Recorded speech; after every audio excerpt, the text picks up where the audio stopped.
We start with the front page of Corriere dello Sport, which says, game over. And an interesting quote from the Brescia president coming out and saying, how can we be sitting here talking about the Serie A title when we have a plague on our doorstep? I couldn't care less about football right now. We cannot play again this season. We played 2/3 of the season, 1/3 is missing. The season's over. It's very simple. We scrapped 1/3 of the season so we can cut 1/3 off the players' wages, 1/3 off the TV rights, and 1/3 off the taxes.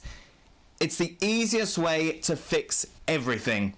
I want to welcome Gab Marcotti to the show. Gab, is this a sentiment that others are saying? Well, I mean, I think depending on your viewpoint, if you're an owner, you like the idea of lopping 1/3 off of the wages. If you're a broadcaster who's paying for games that aren't going to be shown, you like the idea of lopping 1/3 off the TV rights. I mean, I think the problem is that there's a lot of different interested parties right now, and you know, these kinds of public pronouncements probably aren't very helpful. You need people to sit around and figure out, what can we do, if anything, what can we do it? They've moved the Euros to create a window, which may or may not be sufficient to help finish the season. But I think you have to give it a go. You have to see which way the pandemic goes and see where you are. Of course, Italy being hit extremely hard by the coronavirus. More updates coming in. Dybala now has the virus. The Maldinis have it as well. Now, Lazio have officially announced that they will not be returning to squad training today. That's despite having set March 23rd as their return date. And Napoli, as of now, still planning to train on Wednesday, Gab. That can't be realistic.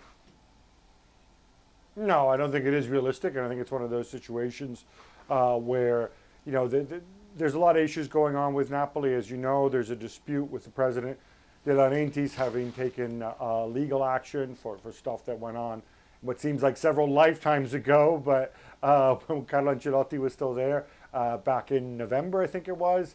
So no, I think you're seeing clubs going through certain legal posturings. I don't think it's going to happen. And by the way, regarding the Maldinis, father and son, both of them were diagnosed with the coronavirus. Both of them have been fully healed now. It is such a fluid situation, isn't it? As you mentioned before, it seems strange for anyone to be setting any sort of deadlines or return dates as of now.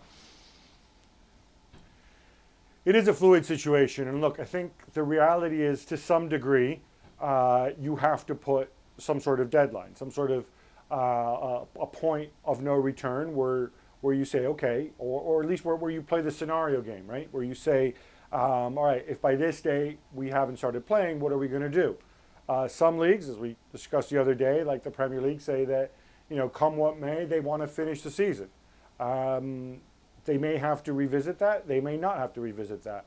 UEFA has taken a different line and said, if we can wrap things up by June 30th, we will wrap things up by June 30th. I think a lot of leagues are taking that tack. But the thing to remember here, and I write about it in my musings column today on the site, is that there's so many things that we still don't know.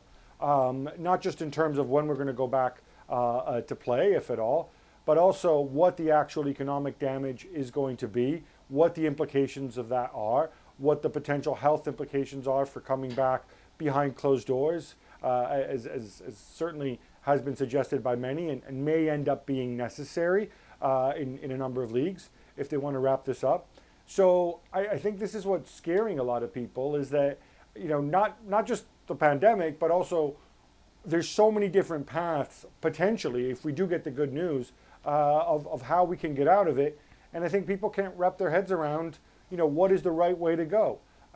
What we need is people getting together, drawing up scenarios depending on the pandemic, and finding a solution that makes sense. And what makes sense for one league might not make sense for another league.